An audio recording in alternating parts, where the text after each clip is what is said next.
learn it God's way. So God prepares us. And I followed God's leading. I took the opportunity. By the way, a Christian service says, it comes from the patriarchs and prophets, opportunities come from God. Success depends on how we utilize those opportunities. So therefore, if you have an opportunity to be a missionary and you feel called to be a missionary and you say, Lord, they have a need in Africa or South America or wherever it is God gives you the need. They have a need. I feel called to go. Take steps to follow through on that. It's how you utilize opportunities. And therefore, as you move forward, you can say, Lord, I surrender my will. If this is not your will, show me otherwise. God is God. He knows how to tell. He knows how to tell you. So we learned the second lesson. Given it shall be given unto you. As we learned that lesson, God led us to the next one. We wanted an airplane. And finally the opportunity came. And I felt led to go to the States to find an airplane. I said, I don't have any money, but I'm going to step forward. And as I stepped forward, the day that I went to look at the airplane, that's the day that I got a check to pay for it. Today we have 15 airplanes. We're getting about 2 to 3 a year added to the program. We just are shipping our first helicopter to the Philippines. We have to get 5 more helicopters. We have more airplanes than helicopters, and more airplanes than pilots, more aircraft. Mechanics, pilots, nurses, doctors are needed. We have the ways to get to the people now. For the first time, we can now go right into their village to give them medical care. And you know, when you give them medical care, it's like an angel from heaven. When somebody's dying, if you were dying, if you had a tree fall on you, and you were injured, your legs were broken, your abdomen was bleeding, and you're in trauma, and they're going to tell you, I'm sorry, we're going to have to carry you out in a hammock for the next 3 days. Can you imagine? That means you die. Or what if your little baby is dying? Or what if your wife is delivering a baby and or maybe you are. And suddenly, you know there's no help coming and there's no way to get to a hospital. But then, a missionary helicopter arrives. It's a new program. All you have to do is call on the radio and this helicopter will come and take you free to the hospital. And when you're better, they bring you back. Would you be angry or thankful? It's like an angel from heaven. They just can't believe it. They stand there stunned as a helicopter comes in, takes your loved one to the hospital, brings them back again, and they're not dead, they're alive. It opens the doors to the gospel. There is no way to resist it. I have to tell you, medical care and loving care for your needs, meeting the people's needs. You want to meet the people in the city, in the biggest cities, Vancouver? Find out what their needs are and meet them. And so after we learned these lessons, it was time to think bigger. And they called me for a week of prayer in Bolivia. I had the week of prayer at the university. And then somebody said, you know, David, we got to reach the cities. And they came up with this idea. Why don't we use television? So I said, well, go look for a station. Maybe you'll find one. They called me and they told me, we have found what we're looking for. A national network is for sale. I said, a network? Why don't you start with one television first? Do you have to think of a network? That's the only thing that was for sale. Well, I said, I know networks are expensive. How expensive are they? $1 million. Oh, that's cheap. Then you can't even buy a station for $1 million in some countries. In Chicago, there's a station for sale right now. One station, $15 million. In Australia, they just sold a network, a national network, one television network, $2 billion. Expensive. So a network for $1 million, that's a gift. But I'd never seen $1 million. I was a volunteer missionary in the jungle of South America, remember.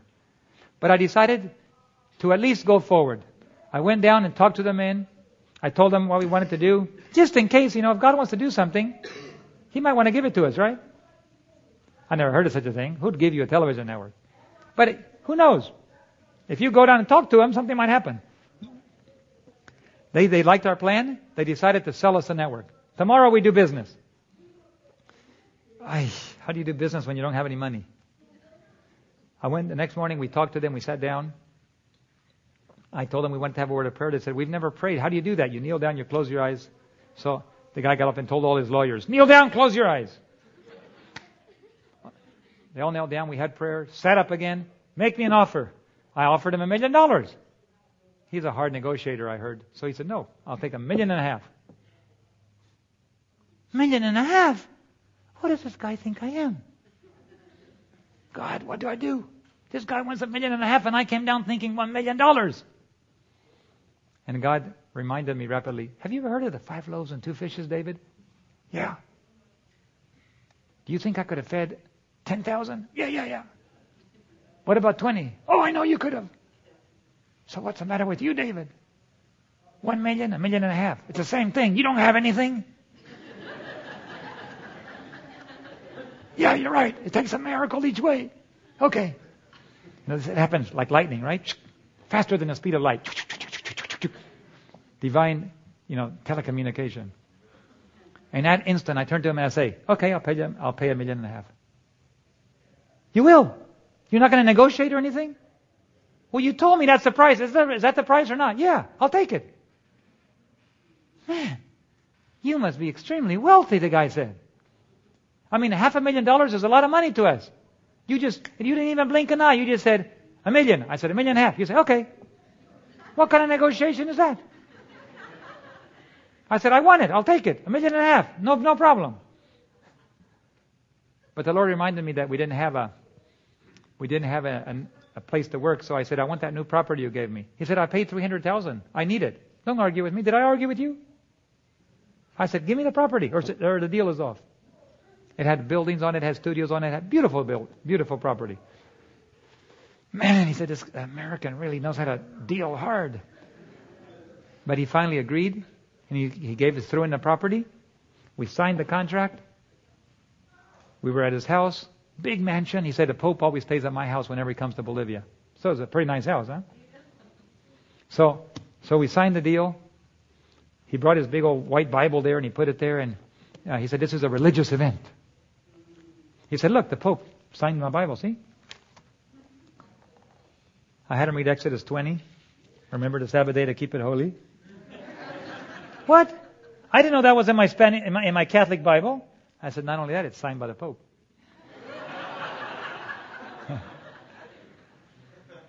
Anyway, he said, David, don't forget, now I want a down payment. How much do you want? Give me $100,000.